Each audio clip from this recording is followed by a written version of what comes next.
I was closer and I was a little bit more knowledgeable, and so I didn't get gringoed at the border this time. They charged me 30 pesos to cross the border, and I found that they charged everybody else 20, and then I found that there is no charge. There you go, yeah. I got gringoed often. Geez. Wow. But on my return trip, I guess I had more confidence. Nobody abused me or took any money from me. Well, I mean, and isn't it actually like it's greasing the process, those pesos, so to speak, that okay, even though that you actually don't have to pay, but if you wouldn't, they actually potentially could, hassle you, and it would be a little bit of trouble passing. Possibly. I didn't. Yeah, they were very serious there, and being that it's only $3, I was right, like, okay. Right. But then my return to America was very strange. Now, like I say, I lost all my luggage at the HW airport because I didn't realize you had to carry your luggage. I'm used to it being transported by plane. And I returned home and got back to the coffee shop that I love to frequent, and I was just dying for some good coffee and some chocolate. Now, that's the strangest thing, is that down there they don't have good coffee or good chocolate. Really? Everybody drinks Nescafe or instant coffee. Right. And the chocolate you'll find just by random vendors. And so I just wanted to get myself there. So straight from the airport, I went to the coffee shop and got me a chocolate coffee. And everyone was there just ranting and raving about the politics in America. It's election time, and they're all talking about Mitt Romney and Hillary and Obama, and I'm thinking to myself, Mormon, witch, from my thoughts, and it seems such insanity to me to listen to them act like these were solutions, like Hillary's going to save us from anything, right, or that Barack Mohammed Hussein Obama might have hope, or that, and they just kept going on as if this was valid. And I had just come from the most reverent, ceremonial, natural experience to this insanity, and it just hit home like it never had before. The insanity of the Americans and how they just can't see the reverence to life. I guess you get a good sense of perspective if you go out from the circus, so to speak, for a little while and just let it rest, and then, as you say, I mean, you were gone for about 3 weeks, and then return. And you really get the sense of how idiotic it all is, right? Yes. Yeah. Absolutely. And living with poor people, you see the tribe, the family, and how everyone is there, and they're so happy and loving one another, and everything's. I mean, those Mayans fed us every day. They cooked up feasts. Yeah. And they have no money, and they're so happy. And here in America, we're all crazy, sitting there thinking some witch like Hillary could come and save the day. Right, but I mean, things are, on many levels, increasingly. At least, I mean, the world is changing. The way of life in America is changing, and a lot of people are obviously upset about that. And I mean, what was, what you were told basically was that things are going to change in the nature that things are changing right now. Do you know what I'm saying? It's happening right now. Isn't that the case, or is that the sense of it that you were able to pick up when you spoke with the Maya, for instance? Absolutely. That they were dead sure that the first catastrophe will be next year. I still have my sensation about an October surprise, the 1013, and I think that it's going to start this year.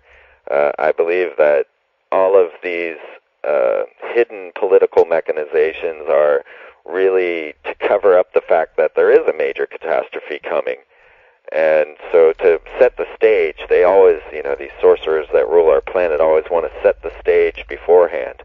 And this is something that they have always known. They've like the 33rd degree Freemason that incorporated this knowledge in the Cross of Henday, and Fulcanelli's cathedral studies all show that they have passed this knowledge down, that they are very interested in what astronomical data they can collect and carry throughout time, and that we do live in a very special moment, and that we are the ones here at this time now to change the world.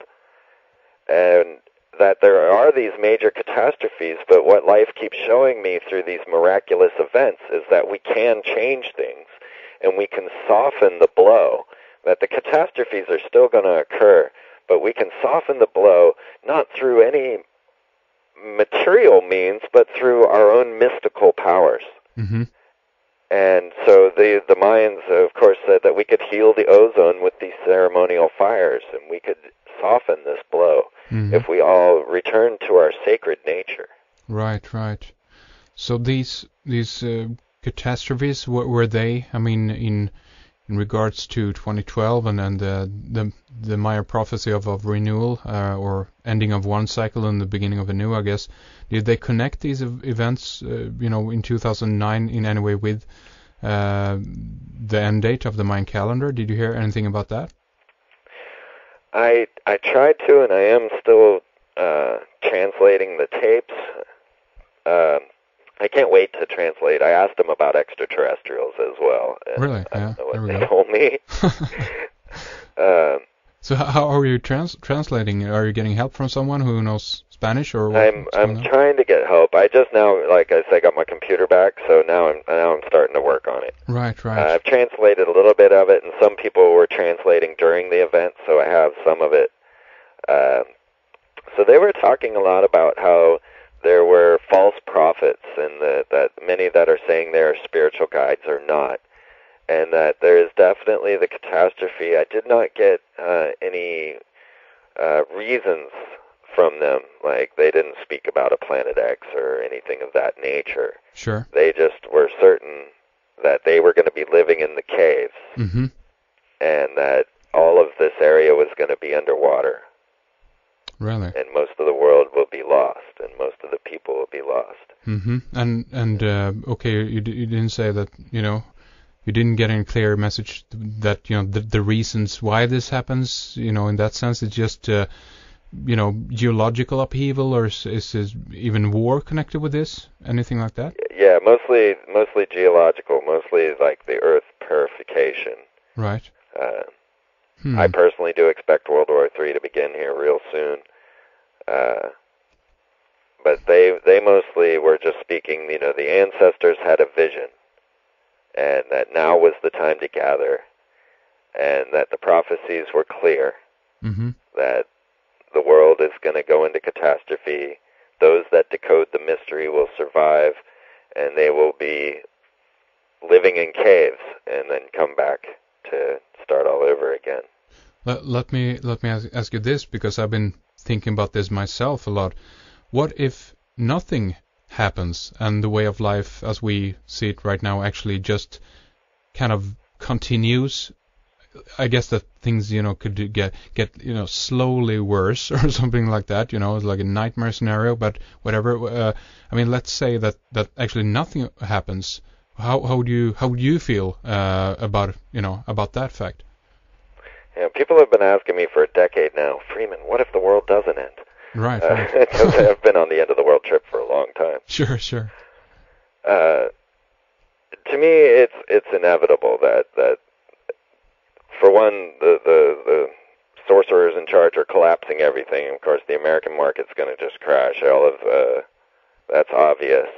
And as we see, they're building seed vaults in Norway. They're getting the largest submarine ready, the Astute, the British just launched. They're preparing. We can see them preparing. Yeah. And so for me, there's not much doubt in my mind. But either way, because we can't survive a $6 soda and $10 gallon of gas, it just cannot continue the way it is. Right. And we can't continue to rape the planet to generate this magical spell we call money. We need to start living for life. And you'll find that in this day and age, people aren't looking for life. They're saying, how can I make money? Because they think that money will give them life. So we've got lost in the enchantment. We're lost in the sorcerer's spell, and we're forgetting about what life is about. And so now we have the dehumanization of everyone through the corporate fascism. Right. Yeah, exactly. And it can't continue. There's just no way at all. I mean, you bring up a very important point there about, if we just, sit down and think about that for a minute, about the global seed vault that they're building in Svalbard up close to Norway or Scandinavia up here. And of course, the Gates Foundation is one of the main contributors to this when in regards to transporting all the seeds.